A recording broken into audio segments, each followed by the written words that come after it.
When I started to do my dream wheels, which my dream wheels are a record of the year of dreams, and anyone can do it. I put my dreams on the outer ring of the wheel. I write them usually in just a line or two, and then I put a little picture, and in the middle, I think of everyday events that are connected to my dreams. And that becomes my dream wheel of the year. And I came up with this idea of doing the dream wheels so long ago, 1976.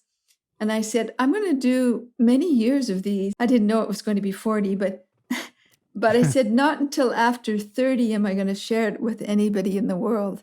Wow. And in fact, I did that. I didn't tell anyone about my dream wheels.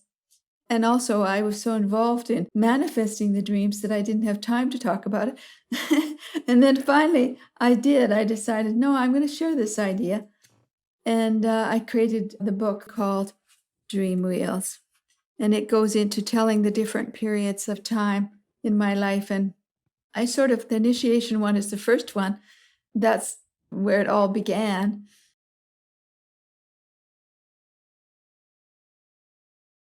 Everybody's dreams are unique. No two person has the same symbols in their dreams. Like the symbol of the fire might mean one thing to me and another thing for you, or a symbol of a certain power animal. So they're all unique and all different. I know the beautiful thing that the dream teacher Robert Moss does is he says, how did the dream make you feel? That's the first question. How did it make you feel? And when you say that, all of a sudden, oh, yeah, I felt sad, or I felt angry, or I felt good, or anyways. And then you sort of think about, is there some reality that I can connect to it? Something that's happening in reality that I can actually connect to that. And when you think about that, sometimes it's called a reality hit kind of.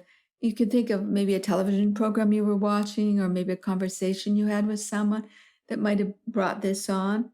And then the other important thing is, if a person is commenting on a dream, which I would maybe comment on your dream, for example, I wouldn't say, I believe it is this, or I believe it is that. I would say, if it were my dream, I would say that the fire would indicate that I really got very involved in my musical stuff. And but then it leaves it open, because it really is you that decides about this and about the dreams, and it means something different to you.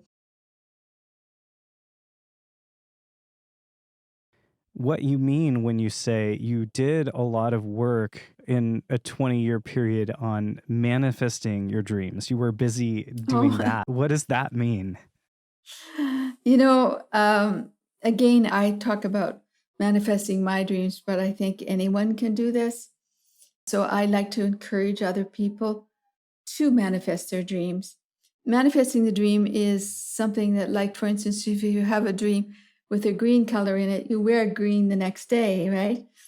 Or if you see a certain person in the dream, you phone them the next day. So in fact, you're like manifesting it.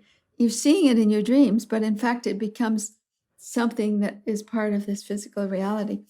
I decided Wow. at an early stage that I was going to write down my favorite creative dreams, which I did on my dream wheels. And not only that, but I was going to try to either write about them, do art about them. And in many cases, I had people working with me that were doing theater around them, making music around them.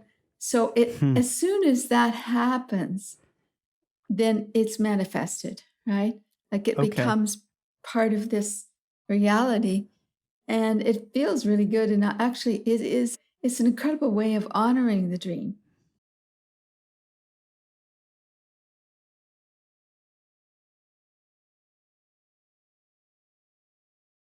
Galaxy animated short. How do I get to the world? Here we go. I found it. All right. So thank you for being patient with me as we find the second world that Bella is going to take us through, which is Star Galaxy for the World. We're going to enter that now, and you're going to get to see a little bit of the sort of guts here of how Topia works, which is a web-based experience. So hopefully Della is here. I don't see her yet. We're going to look for her.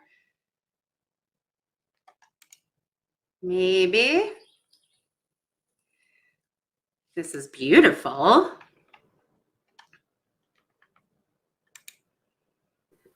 And I have not found Della yet. You know, I feel like I'm walking through a comic book, or I'm walking through like Mist, or something that just evokes childlike memories when I'm walking through this. It's amazing. Right? So Topia, there she is. Hi, Della.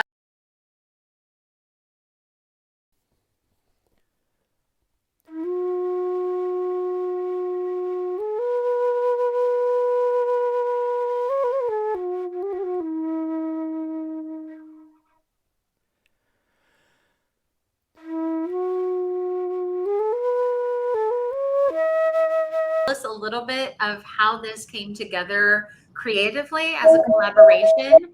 Could you tell us just a little bit of how you went through the process of taking what was a book and making it into an immersive exhibit?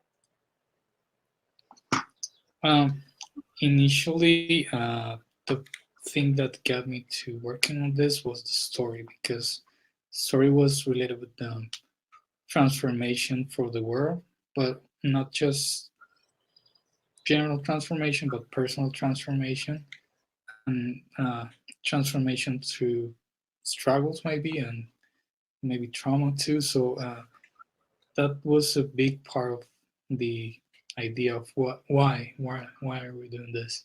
And then the characters were already created, and story too.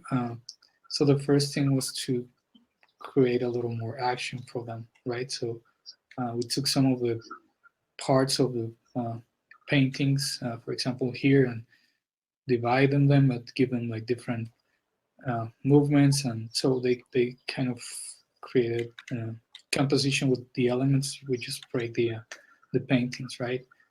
And her story was the solids were part of the story as well, right? So the next step was just finding textures for it, and she, Della, and her husband, they had a few pieces that were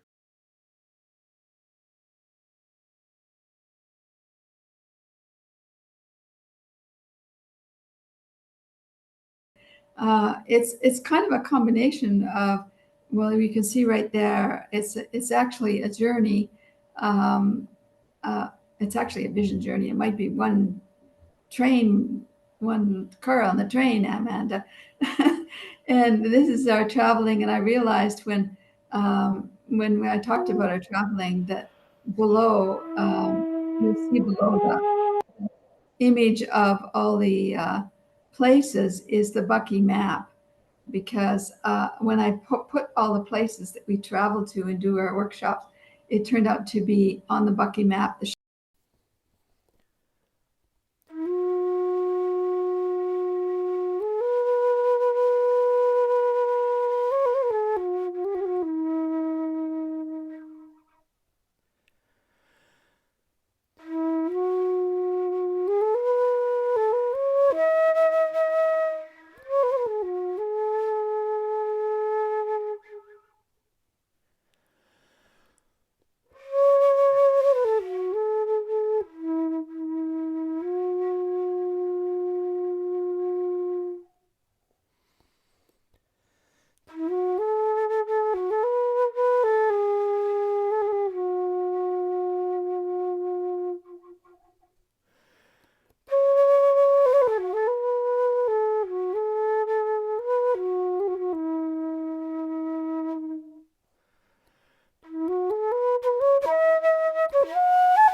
unicorn ship. So when I started to think about the unicorn ship, I thought about it being something that anyone can go on when they want to share their dreams, make their dreams from invisible within themselves to visible. And all of a sudden I got some people in the belly of the ship and some people above the ship and some people